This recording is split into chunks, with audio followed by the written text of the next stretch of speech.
Madame, Monsieur, bonsoir et bienvenue au 19h de ce 10 juillet. À la une de l'actualité, tout d'abord, retour sur la sortie de promotion hier à l'Académie militaire de Shell. Cérémonie présidée par le président de la République qui accorde un intérêt particulier au développement stratégique de l'institution militaire.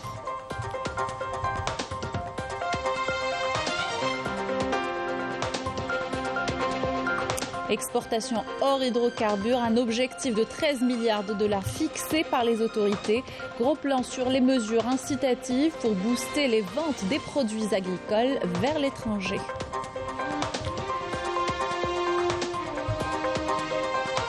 Exemple ce soir d'un investissement lancé grâce aux aides de l'État, une ferme aquacole à Skikda qui pourrait employer une quinzaine de personnes dans la production de dorades.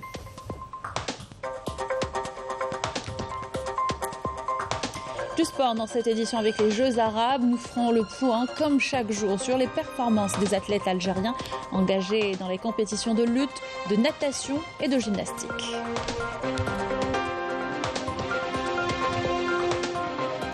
Bienvenue à tous, heureuse de vous retrouver. Retour sur cette sortie de promotion hier à l'Académie militaire de Shell, le défunt Houari Boumediene. La cérémonie a été présidée par le président de la République qui accorde un intérêt particulier au développement stratégique de l'institution militaire. Cela passe indéniablement par une formation et une préparation de qualité. Yannis Saïd Belkacem. 61 ans après l'indépendance, voici l'élite des cadres de l'armée nationale populaire qui ont bénéficié d'une formation militaire scientifique de qualité, façonnée par la conduite militaire exemplaire et imprégnée de patriotisme, de forte détermination et d'abnégation dans l'accomplissement de leur mission. Ils sont la colonne vertébrale du système de formation de l'armée nationale populaire qui consolide les rangs des forces armées algériennes, avec des officiers compétents et imprégnés des principes et valeurs de la glorieuse révolution de libération nationale.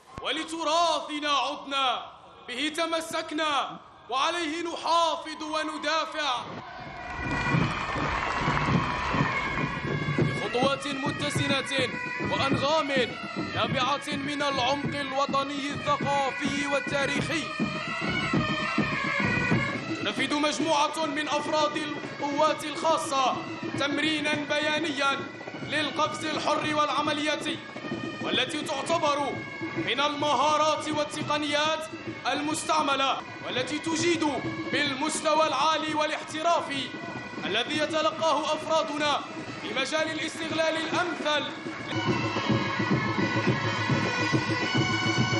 Forte de son lien avec le peuple, l'armée nationale populaire continue de perpétuer le message des héros qui ont payé un lourd tribut afin que l'Algérie recouvre son indépendance.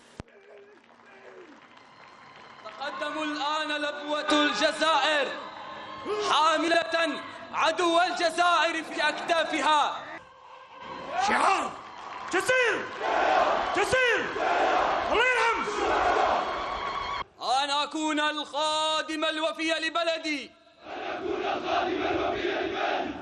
أن أخلد تقاليد شهدائنا الأمجاد. La présence du président de la République, chef suprême des forces armées, ministre de la Défense nationale, qui a présidé la cérémonie annuelle de sortie de promotion de l'Académie militaire de Shell.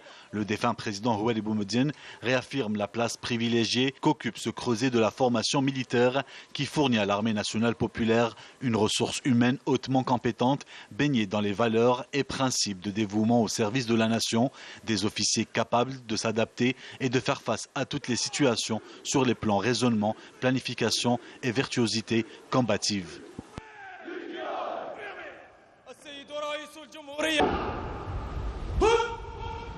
Algeria is a reference for peace. في أكاديميتنا نتدرب كأننا نقاتل لأننا سنقاتل كما تدربنا. في أكاديميتنا يتعلم الأبطال كيف تصان الأوطان.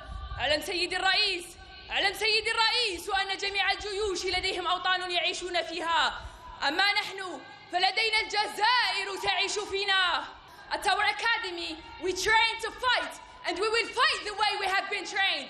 At our academy heroes learn how to preserve homeland.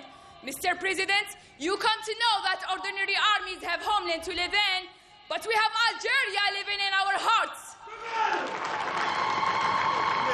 Mr. President of the Republic, Supreme Commander of the Armed Forces, Minister of Defense, at the newly established Algeria, you have let down pilasters and heightened hearts and spread out peace and safety. You honorably vowed yourself to serve man and the welfare of the country. How beautiful for man to die for the sake of his country, but it is more wonderful to live for it.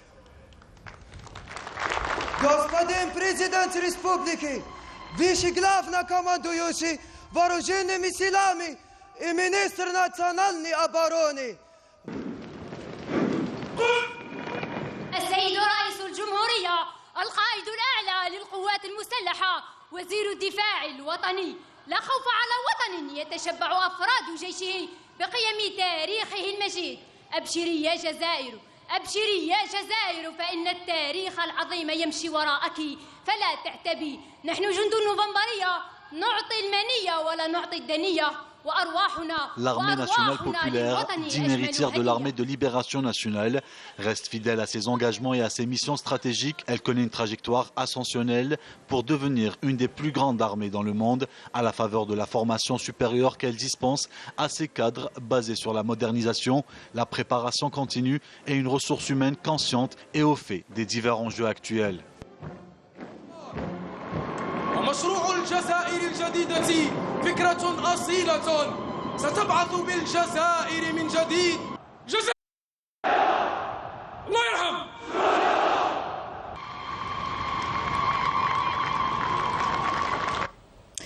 Dans l'actualité, 8 pays lanceront des échanges commerciaux significatifs dans le cadre de la ZLECAf, initiative du secrétariat de cette zone de libre-échange qui porte sur une première liste de produits élargie plus tard, annonce ce matin lors d'un séminaire sur les orientations stratégiques et les perspectives de la mise en œuvre de la ZLECAf organisé par le CNES. Le compte-rendu de Naïm Alouali.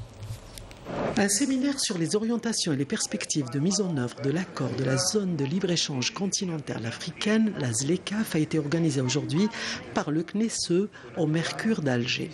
L'objectif de ce rendez-vous hautement économique, c'est d'accélérer la mise en place de cette zone interafricaine. Le travail qui va se faire maintenant, il est au niveau institutionnel et au niveau aussi des acteurs économiques. Donc il y a beaucoup de travail à faire concernant la vulgarisation, la sensibilisation des opérateurs, des acteurs concernés pour la mise en œuvre de la ZLECAf et élaborer carrément donc une stratégie nationale qui englobe un peu les axes économiques et les axes organisationnels et institutionnels. Signé par 54 pays dans l'Algérie, cet accord permet la libre circulation des marchandises entre tous les États africains avec en prime une exonération des taxes douanières. Il faut beaucoup de logistique, et logistique ça ne veut pas dire uniquement transport, ça veut dire tous les services, c'est-à-dire la douane, la banque et ainsi de suite, parce que les gens cherchent à envoyer leurs produits le plus rapidement possible. La douane octroie les avantages fiscaux pour les produits originaires du continent africain. Donc il y a également le contrôle de l'origine, donc la douane veillera à ce que les produits qui ne sont pas originaires de la zone Afrique ne bénéficient pas des avantages fiscaux. Et ceux qui sont originaires, ils vont bénéficier de beaucoup d'avantages fiscaux tels que prévus par cette convention.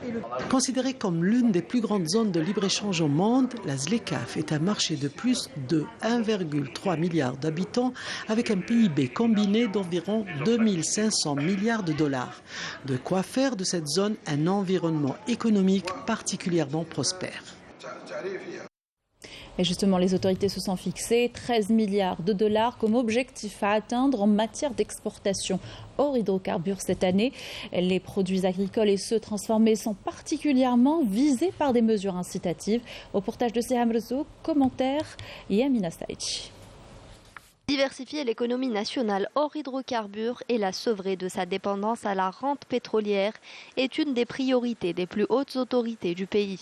Pour y parvenir, l'Algérie mise gros sur le secteur de l'agriculture et de l'industrie agroalimentaire.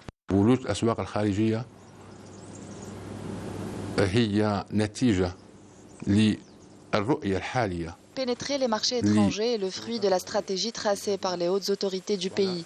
À leur tête, le président de la République, qui a axé sa politique économique sur la redynamisation des échanges commerciaux. Aujourd'hui, nous pouvons accéder aux marchés internationaux avec des produits de haute qualité. التجارية والاقتصادية الخارجية. Les dattes algériennes, avec leur innombrable variété, font partie des produits qui occupent une place de choix sur les marchés africains et européens, avec 75 pays en importante quantité. L'objectif étant d'atteindre les 150 pays à moyen terme et un volume d'exportation de 250 millions de dollars. Le nombre d'exportateurs de ce produit dépasse les 360 opérateurs. Notre produit est certifié ISO. Nous avons aussi une certification bio. Nos produits sont de très bonne qualité. Nous exportons près de 100 conteneurs par an vers plusieurs pays européens. Nous exportons aussi vers la Russie, la Corée, l'Indonésie et la Malaisie. L'accompagnement des exportateurs algériens à travers la création d'un climat favorable à l'investissement a permis d'augmenter les exportations hors hydrocarbures. Une stratégie qui commence à porter ses fruits pour un bon nombre d'exportateurs.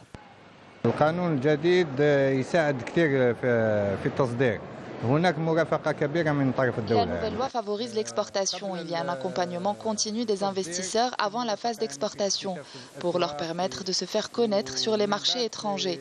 Un accompagnement logistique est également mis en place, sans oublier la création de succursales de banques algériennes à l'étranger.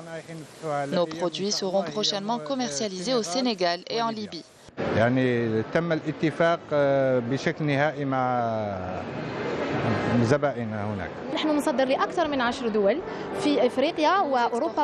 pays, dont des pays africains et européens. Nos produits existent aussi aux USA et au Canada.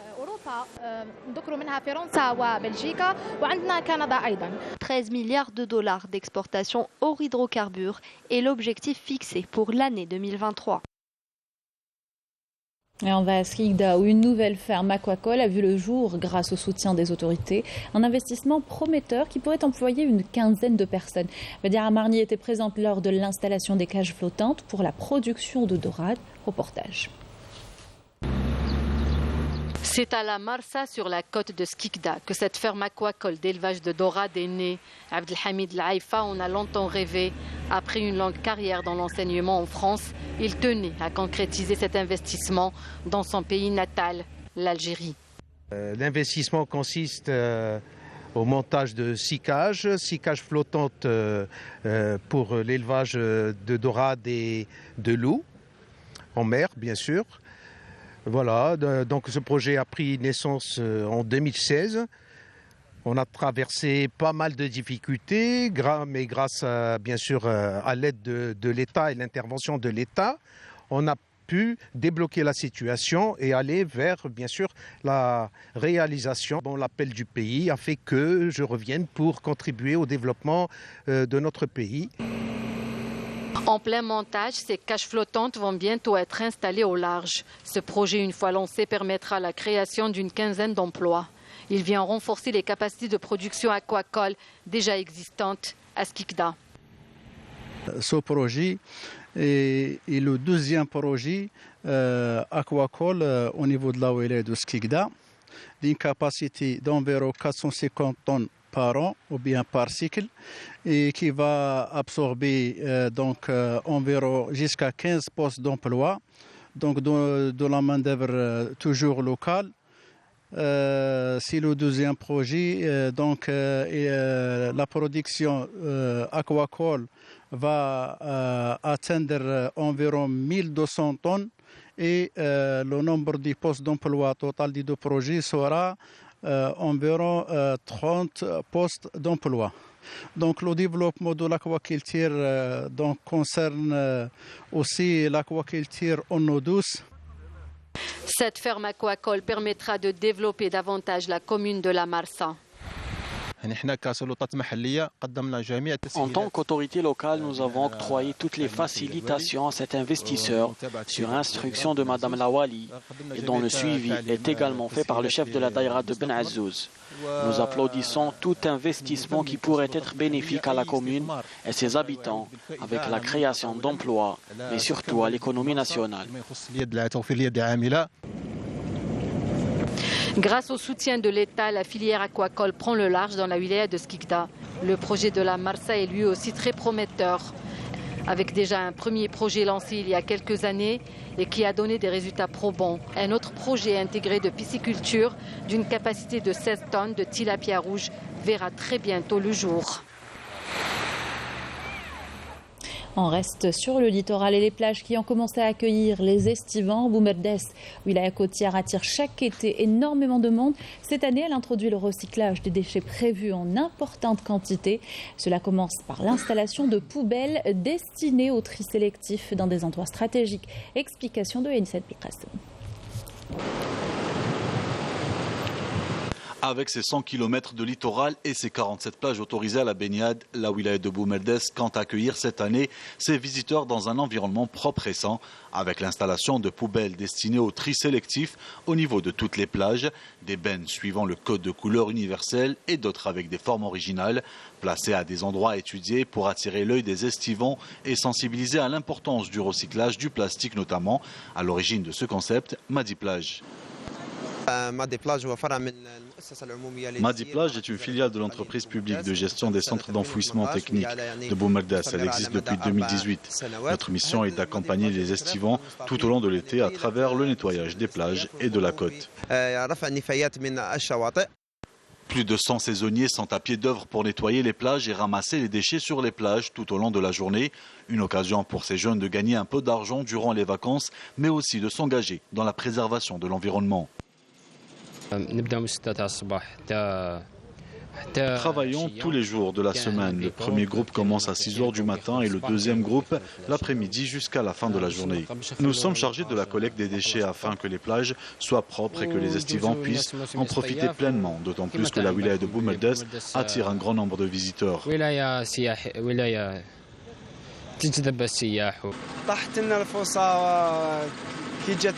C'est une bonne opportunité pour nous, donc ça nous permet de gagner un peu d'argent tout en profitant de l'été. Chaque jour et après la collecte des déchets, ils sont acheminés vers le centre d'enfouissement technique de Corso pour passer à l'étape de compactage. Madinat transporte tous les déchets et résidus en plastique au centre de tri d'Orsor. Les agents sont chargés de trier et compacter le plastique qui sera ensuite vendu, en gros, pour être recyclé. En seulement 2 mois, 14 000 tonnes de déchets ont été transférées vers le set de Corso. Plus de 11 millions de tonnes sont générées par an au niveau national. Une stratégie a été tracée impliquant tous les acteurs pour mettre en place un véritable système de récupération et de valorisation des déchets plastiques notamment, qui représentent 87% des déchets marins en Algérie, sachant que le recyclage des métaux et des produits plastiques rapporterait, selon l'Agence nationale des déchets, des bénéfices s'élevant à 69 milliards de dinars par an. La Sonatrach annonce un chiffre d'affaires à l'exportation de 21 milliards de dollars entre janvier et à fin mai de l'année en cours. Le bilan sur les réalisations du groupe indique une production de 68 millions de tonnes équivalent pétrole, soit plus de 2% en comparaison à l'année précédente. 38 millions de tonnes ont été exportées durant la même période, a affirmé le directeur gestion de la performance à Sonatrach qui s'exprimait ce matin en présence du PDG du groupe, Toufiq Hakkaj. Dans le cadre de la visite qu'il effectue en Jordanie, le ministre de l'Industrie et de la Production pharmaceutique a été reçu ce lundi à Amman par le Premier ministre jordanien Béchar El-Khaswani. Cette rencontre a eu lieu avant l'ouverture de la 9e session de la commission mixte algéro-jordanienne, où il sera question de l'état des relations économiques, notamment dans le domaine de l'industrie, ainsi que les voies et moyens de les renforcer et de les promouvoir au niveau des relations politiques et historiques liant les deux pays. Les deux parties ont réaffirmé à l'occasion la volonté de leur pays de consolider les relations de partenariat et d'investissement, invitant les hommes d'affaires à explorer les opportunités d'investissement et de partenariat sur la base du principe gagnant-gagnant, notamment dans les domaines de l'industrie, l'énergie, les mines, l'agriculture, les finances, la santé, la production pharmaceutique. Installation ce lundi des membres du Conseil national de la fiscalité dont les activités ont été gelées plusieurs années. Le ministre des Finances a précisé que l'installation intervenait dans le cadre du programme du président de la République visant à doter l'Algérie d'institutions fortes et pérennes qui œuvrent à la construction d'une économie forte et prospère. L'organe consultatif comprend 41 membres représentant des départements ministériels concernés par les finances et la fiscalité. On écoute à ce sujet le ministre des Finances.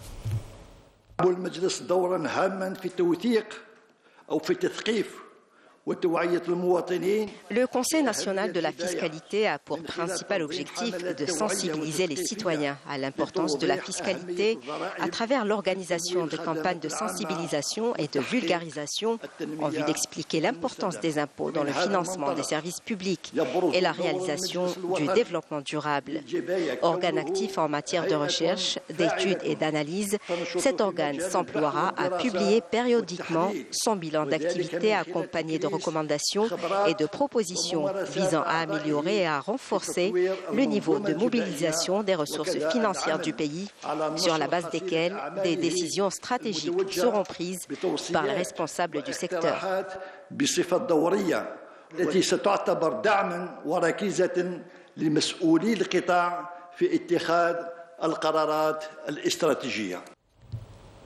Alerte canicule émise par l'Office national de météorologie. Des températures atteignant les 49 degrés affectent ce lundi et demain mardi les wilayas de Biskra, Al Mrayed et le nord d'El-Oued. Placés en vigilance orange, le BMS précise que les températures minimales oscilleront entre 36 degrés et 39 degrés. En cette période de grande chaleur, la consommation nationale en électricité a enregistré un pic historique de plus de 17 000 mégawatts, a indiqué la Sonelgaz, précisant l'absence de perturbations dans la distribution. Par ailleurs, la protection civile rappelle les précautions à observer pour éviter tout malaise et désagrément en cette période de canicule. Vigilance donc, notamment pour les franges fragiles, personnes âgées, malades chroniques et enfants. Ne pas s'exposer au soleil, fermer les volets et les rideaux des façades tout en évitant les endroits confinés, boire beaucoup d'eau et assister les personnes qui ne le peuvent pas. Enfin, pour ceux qui ont l'habitude de fréquenter les espaces forestiers, il est nécessaire d'éviter tous les gestes pouvant provoquer un départ de feu. Et vous pouvez joindre les services de la protection civile en appelant le numéro vert 1021 et le numéro d'urgence le 14. Et les éléments de la protection civile sont donc mobilisés. Ce corps qui, au fil des années, a acquis une grande expérience en matière d'intervention dans toutes sortes de situations et de catastrophes naturelles. Une expertise partagée à l'occasion d'une session de formation spécialisée dans le commandement des opérations de lutte contre les incendies de forêt. 26 officiers stagiaires arabes et africains en bénéficient jusqu'au 21 juillet. La formation se tient en collaboration avec l'Organisation internationale de la protection civile et la défense civile, axée notamment sur la gestion des interventions de grande ampleur. Elle vise à aider à instruire des commandants d'unités capables d'intervenir dans des conditions extrêmes. Je vous invite à écouter ces propos recueillis par Rina Lorari.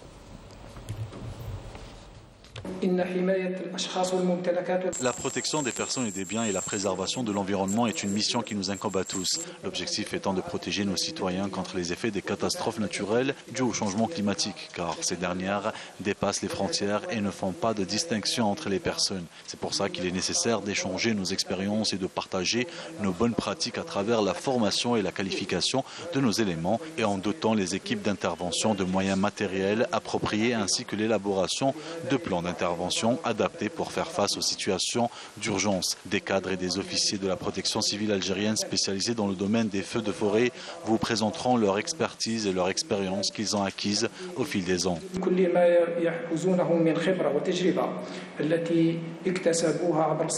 Cette formation vient en complément sur des connaissances et des capacités déjà acquises dans le passé, mais ça vient pour venir parfaire et renforcer nos compétences, qu'on puisse vraiment répartir avec un bagage suffisant. On va essayer de les propager tout au long au niveau de nos différentes unités. Et à propos de lutte contre les feux de forêt, un plan d'action, un plan stratégique national en prévision d'éventuels incendies est en place. En plus des colonnes mobiles et des unités d'intervention habituelles, des avions bombardiers d'eau et des installations pour leur usage sont prévues. Illustration HLF par Kalima Lachmet, commentaire de Badia Amarti. Dans le cadre de la poursuite des efforts de lutte contre les incendies, la Direction générale de la protection civile renforce ses capacités avec l'acquisition de 6 avions, dont 2 pour la wilaya de Chlef. Le travail se fera en coordination avec les cadres de Tassili Airlines. Ces avions sont acquis dans le cadre d'un contrat signé entre la Direction générale de la protection civile et le Chili. Leur capacité est de 3000 litres d'eau. Ils permettent d'éteindre les feux même à une basse altitude, soit 30 mètres. En plus de la mobilisation de 65 colonnes mobiles à travers le territoire national, il a été procédé à la mise en place de 4 nouveaux détachements régionaux d'intervention. L'un d'entre eux est implanté à Chlef pour accompagner les colonnes mobiles à l'ouest du pays. La colonne mobile est composée de 60 personnes qui est renforcée en cas de nécessité par 35 personnes, ce qui permettra de mieux lutter contre les incendies qui pourraient se déclencher dans la wilaya de Chlef et même dans les régions de l'ouest du pays.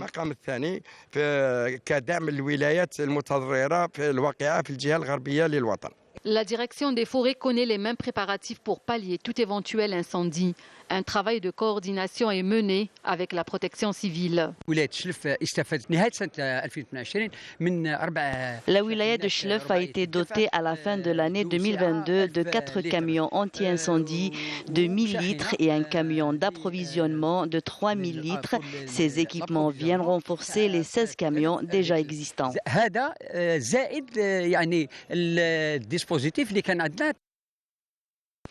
Tous ces efforts s'inscrivent en droite ligne de la stratégie nationale dont l'objectif est d'intervenir rapidement et efficacement en cas de déclenchement d'incendies de forêt et suivant les spécificités de chaque région.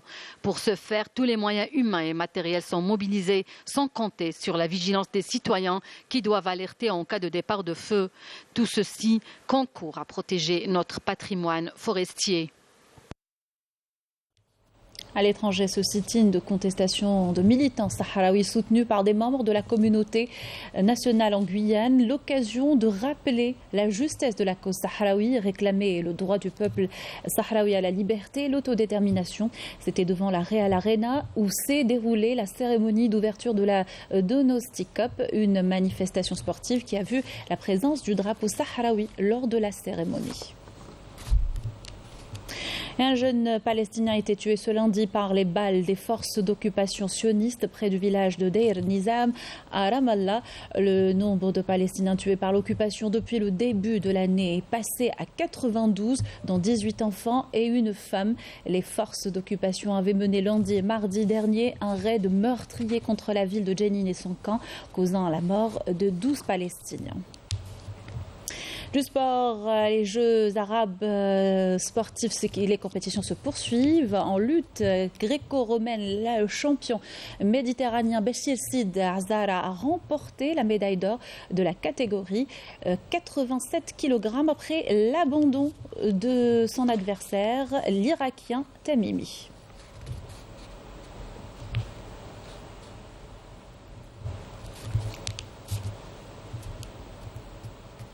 Et on poursuit avec les performances algériennes dans les Jeux arabes en natation. De nouvelles médailles d'or ajoutées au palmarès de l'Algérie qui remporte par Rania Nefsi aux 200 mètres brasse et Jawad Sayoud aux 200 mètres papillon, ces 2 médailles.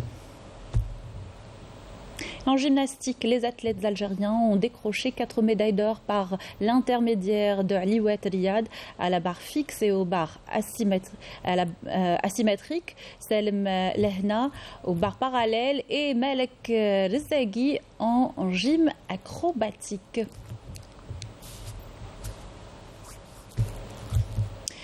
Voilà qui termine notre journal. Merci de l'avoir suivi. Excellente soirée sur Canal Algérie.